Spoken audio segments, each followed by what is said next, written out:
Hello friends, we are going to discuss on a topic relation.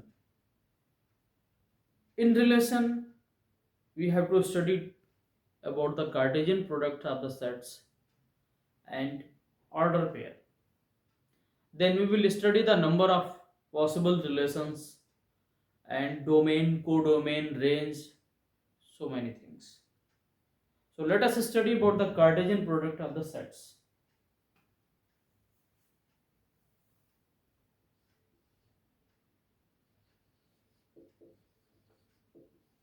Cartesian product of sets. So for the product of sets, we have taken two sets. Let two non-empty set. We say non-empty sets A and B, and a collection of order pair, comma, a collection of order pair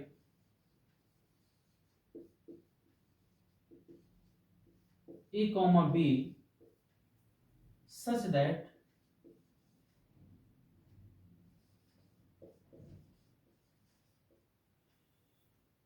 small a belongs to capital A and small b belongs to capital B is called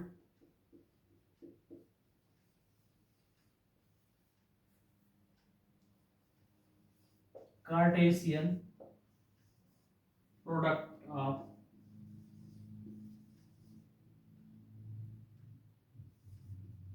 of sets A with set B and denoted as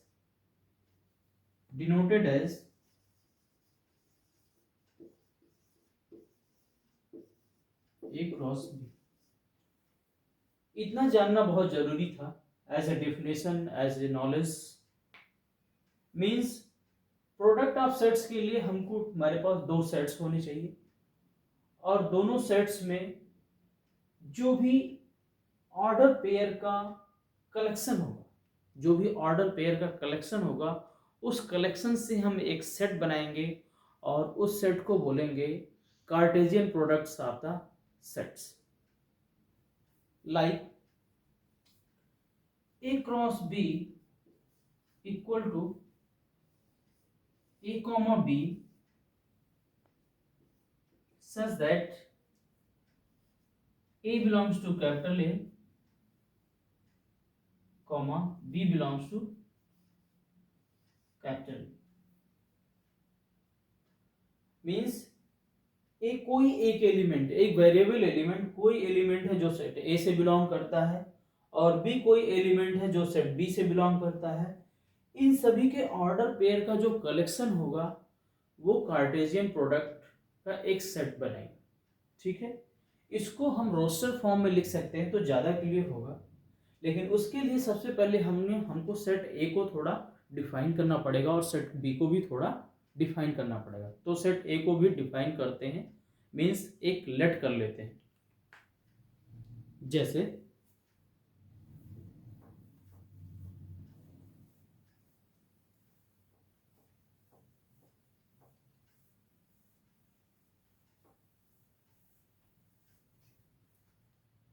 हमने मान लिया set ए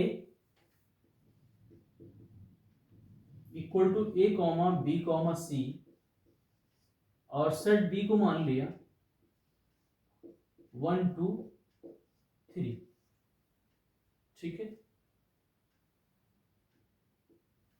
Cartesian product में order pair बनेगा, means जितने भी possible order होंगे, जितने भी पॉसिबल पेयर होंगे उनको हम पहले लिखते हैं।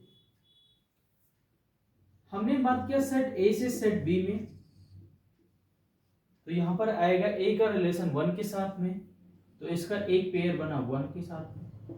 ए का रिलेशन 2 के साथ में, तो एक पेयर बना ए का 2 के साथ में।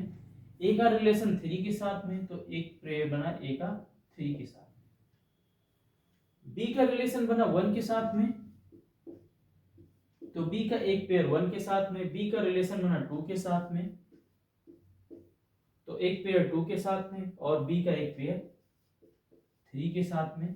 इसी तरीके से सी का एक पेयर 1 के साथ में, और सी का एक पेयर 2 के साथ में, सी का एक पेयर 3 के साथ में। ठीक है, तो ये सेट हो गया कार्टेशियन प्रोडक्ट। एक्चुअली ये जो सेट है ये एक रिलेशन का सेट है। ये जितने भी ऑर्डर पेयर है ना, ये सभी रिलेशन के एक एक एलिमेंट है। यहाँ पर हम थोड़ा सा इंट्रोडक्शन देंगे आपको ऑर्डर पेयर का भी। ऑर्डर पेयर भी इंपॉर्टेंट है। क्यों इंपॉर्टेंट है? आपने देखा ए क्रॉस बी में हमने जो एक एलिमेंट लिया, पहला एलिमेंट यहाँ पर वो किससे बिलोंग कर रहा है? सेट ए से। तो ये जो ऑर्डर पेयर है, ऑर्डर पेयर का पहला एलिमेंट आपको ये बताएगा कि ये किस सेट से संबंध रखता है या किस सेट से बिलोंग करता है, और इसका जो सेकंड एलिमेंट है, ऑर्डर पेयर का जो सेकंड पार्ट है, ये आपको बताएगा ये किस सेट से बिलोंग करता है। यदि हमने इसका ऑर्डर चेंज कर दिया तो यहाँ पे हमको जो इंफॉर्मेशन मिल रही है वो भी चेंज हो जाएगा। ठीक है, यदि गलती से हमने ए कॉमा 1 को हमने 1 कॉमा ए लिख दिया तो इसका मीनिंग हुआ कि हमारा जो 1 है वो सेट ए से बिलोंग करता है और ए जो है सेट बी से बिलोंग करता है। That's why order is important. तो हमने ये जान लिया कि ऑर्डर क्यों इम्पोर्टेंट है। ठीक है, जैसे ही हमने बात किया कि हमको जो रिलेशन बनाना है या कार्टेशियन प्रोडक्ट बताना है, आपको कहाँ से कहाँ तक बताना है? सेट ए से सेट बी में बताना है। तो सेट ए से सेट बी में बताना है तो ए क्रॉस बी लिखा गया। इसका मतलब जो पहला एलिमेंट होगा, मतलब पेयर का जो पहला पार्ट होगा वो सेट ए से बिलोंग करेगा, जो दूसरा पार्ट होगा वो सेट बी से बिलोंग करेगा। That's why order is important. इसको हम एक एग्जांपल से समझ सकते हैं। एग्जांपल हम ले लेते हैं एक एक्स वाई प्लेन का। एक्स वाई प्लेन में हम जब कोई भी पॉइंट लिखते हैं 1,2 तो इसका पॉइंट अलग होता है, और जैसे हमने 2,1 लिख दिया तो इसका पॉइंट यहाँ पे आ गया। ठीक है, तो इसका मतलब हुआ कि x की वैल्यू हमने 2 ली और y की वैल्यू 1 लिया, और यहाँ पर इसका मतलब हुआ x की वैल्यू 1 लिया और y की वैल्यू 2 लिया। तो that's why order is very important. ठीक है, तो हमने ये जान लिया कि ऑर्डर क्या होता है और ऑर्डर क्यों इंपॉर्टेंट है। ऑर्डर की बात तभी होती है जब इसका पेयर बनता है, एक पेयर बनता है तभी ऑर्डर की बात होती है। जब पेयर बनेगा ही नहीं तो ऑर्डर की बात नहीं होगी। और जब एक कार्टेशियन प्रोडक्ट की बात होगी या एक रिलेशन की बात होगी तो वहां पर आपके पास दो एलिमेंट होंगे, दो पार्ट होंगे रिलेशन के एक एलिमेंट का। मीन्स हमारे ए क्रॉस बी एक रिलेशन है और ये सभी क्या है? इसके एलिमेंट हैं। और इस एलिमेंट का दो पार्ट है, एक पार्ट जो सेट ए से बिलोंग करता है, दूसरा पार्ट जो सेट बी से बिलोंग करता है। तो इस तरीके से हमको इन बातों को ध्यान में रख के चलना है।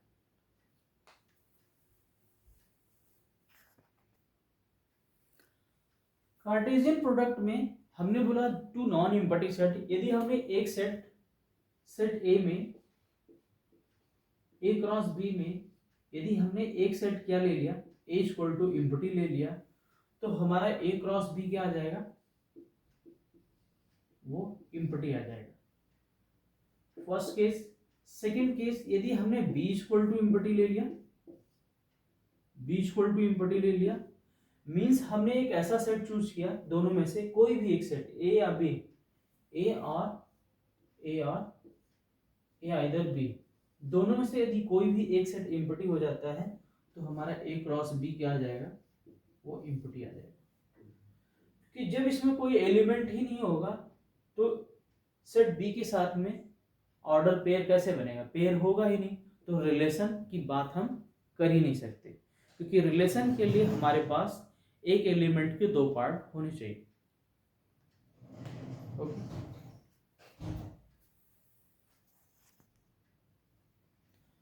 रिलेशन में आगे बढ़ने से पहले हम बात करेंगे थोड़ा सा सेट्स के बारे में, क्योंकि सेट्स और उसके सबसेट्स के बारे का कुछ कॉन्सेप्ट यहाँ पे यूज होने वाला है, तो उसके बारे में थोड़ी सी चर्चा करेंगे। मान लीजिए हमारे पास कोई भी सेट है, मान लीजिए P कोई सेट है हमारे पास जिसके एलिमेंट हैं 7, 8, 9। तो यदि इसके सबसेट्स की बात किया जाए तो सबसेट्स कैसे लिखे जाते हैं?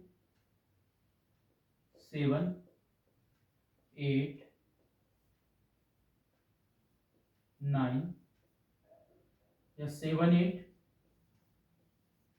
या फिर 8, 9 या 7, 9 या फिर 7, 8, 9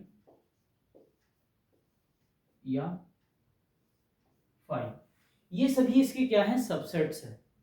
हमको ये जानना है कि इसके सबसेट्स ये सभी भी क्या होते हैं? एक सेट होते हैं।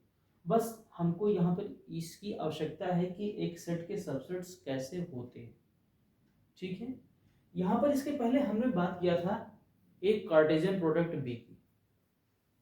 तो ए क्रॉस बी के बारे में हमने इसको ऐसे लिखा था A,1 और B,1 C,1 so on. Last में यहाँ पे लिखा था C,3। ठीक है, जब हमको इसका सबसेट लिखना हो तो हमको ये बात समझ में आनी चाहिए कि जैसे हमने इसके एलिमेंट का यूज करके सबसेट बनाया, वैसे भी इसके भी एलिमेंट का यूज करके इसके सबसेट्स को बनाया जा सकता है। ठीक है, मीन्स रिलेशन में भी सबसेट्स होते हैं। इस बारे में हमको आगे और स्टडी करना है। इसको हम एक एग्जाम्पल से समझेंगे। बहुत ही अच्छा एग्जाम्पल है आपके सामने।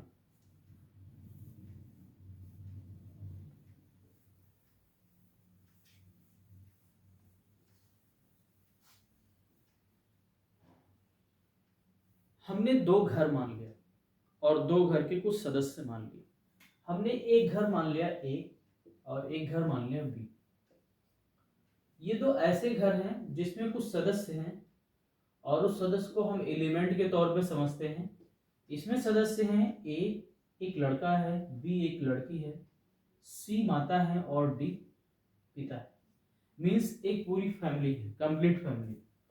और दूसरे में भी सेम बात है, बस इसका सिंबल डिफरेंट है। इसमें 1 एक लड़का है, 2 कोई गर्ल है एंड 3 मदर है, 4 फादर है।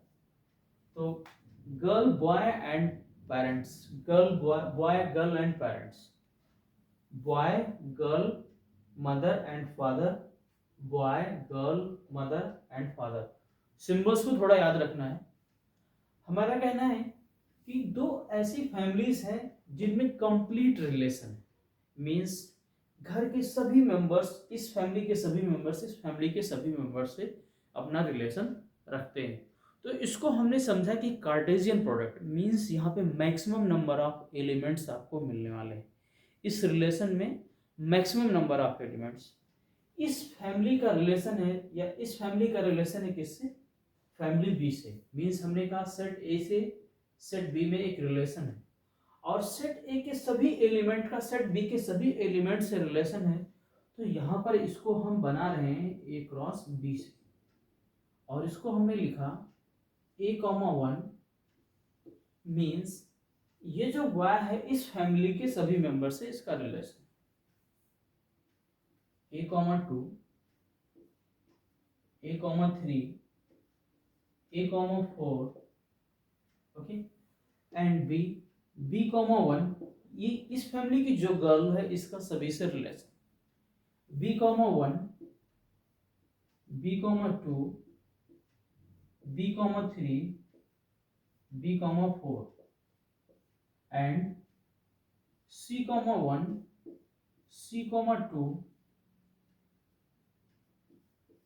C,3 C,4 D,1 D,2 D,3 D,4। यहाँ पे मैक्सिमम पेयर कितने बन सकते हैं वो आप देख सकते हैं, 1 2 3 4 एंड 4 4 16। 4 एलिमेंट्स यहाँ पे हैं, इस फैमिली के 4 मेंबर्स हैं और इस फैमिली के 4 मेंबर्स हैं। तो 4 अरेंजमेंट या 4 पेयर 16 पेयर पॉसिबल है। ठीक है, तो जब दोनों फैमिली में कंप्लीट रिलेशन है, मींस हर इस फैमिली का हर एक मेंबर इस फैमिली के हर एक मेंबर से रिलेशन रख रहा है, तो यहाँ पर कितने पेयर पॉसिबल हो रहे हैं, 16 पेयर पॉसिबल हो रहे हैं। ठीक है, यहाँ पर हमको ये बात ध्यान देनी है कि रिलेशन ए और बी में ये एक रिलेशन नहीं कहलाएगा, ये क्या है, रिलेशन का एक एलिमेंट है, ये रिलेशन का एक एलिमेंट है। ये सभी रिलेशन के एलिमेंट्स हैं और रिलेशन के कितने एलिमेंट्स हैं, 16 एलिमेंट्स। ठीक है, अब हम एक दूसरा केस बात करते हैं। दूसरा केस में यहाँ पर भी फैमिली ए और बी के बीच में एक रिलेशन है, लेकिन वो रिलेशन थोड़ा बाउंडेशन में ये हो गया है कि पेरेंट्स यहाँ के पेरेंट्स के साथ में कोई भी रिलेशन नहीं रख रहे, क्योंकि ये पेरेंट्स बहुत बिजी हैं, ये पेरेंट्स बहुत बिजी हैं, लेकिन बच्चे साथ में खेलते थे। कोइंसिडेंटली एक स्टोरी ऐसे बनाया जा रहा है, तो यहाँ के बच्चों में और यहाँ के बच्चों में रिलेशन मीन्स ए और बी का रिलेशन है 1 और 2 से। तो यहाँ पर जो रिलेशन बनेगा, यहाँ पर बोलते हैं relation from A to B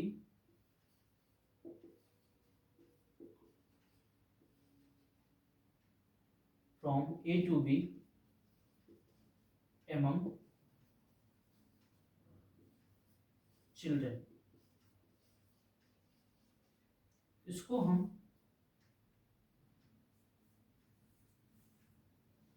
कोई नाम दे देते हैं,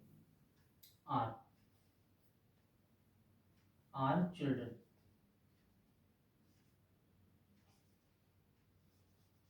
इस रिलेशन का हमने नाम दिया आर चिल्ड्रन, और इसको हमने लिखा मीन्स यहाँ पे ये जो चिल्ड्रन है और यहाँ पे दो चिल्ड्रन है, इनके बीच में रिलेशन हो रहा है।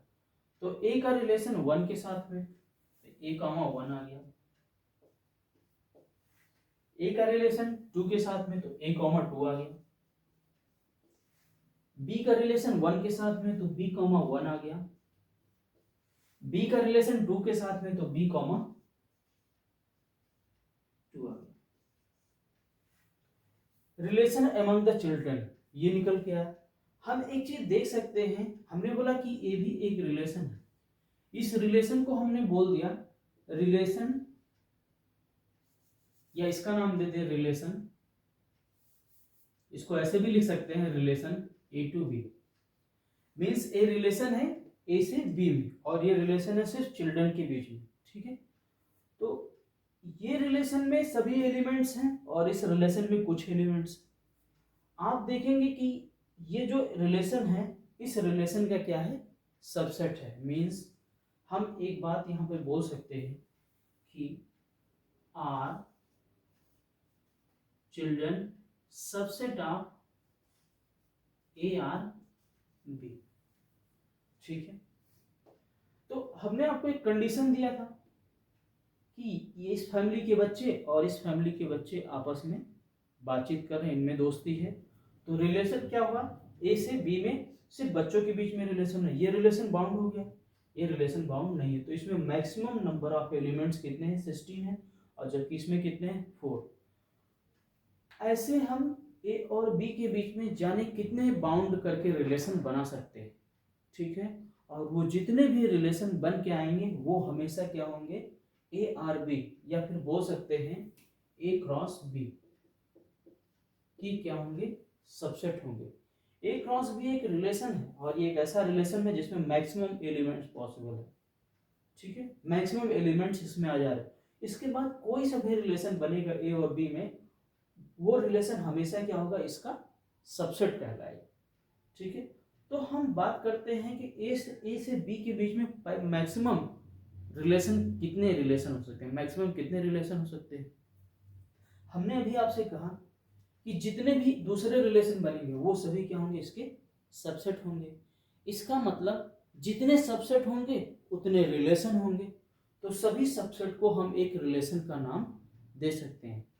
यदि हम ए क्रॉस बी के मैक्सिमम सबसेट पता कर लें तो हमको मैक्सिमम नंबर ऑफ रिलेशन पता चल जाएगा। तो चलिए पता करते हैं।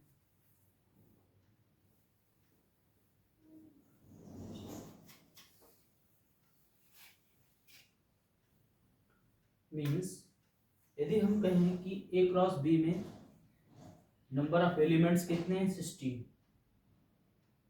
तो हम सबसेट की बात करते हैं। यदि ए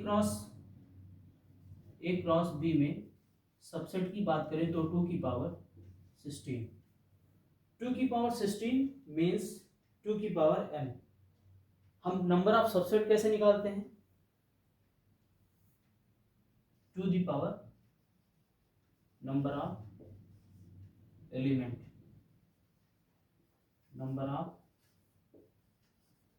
सबसेट, नंबर ऑफ एलिमेंट। इसका मतलब ए क्रॉस बी में कितने रिलेशन बनेंगे? 2 दी पावर 16 रिलेशन। जितने सबसेट उतने रिलेशन। Okay, thank you.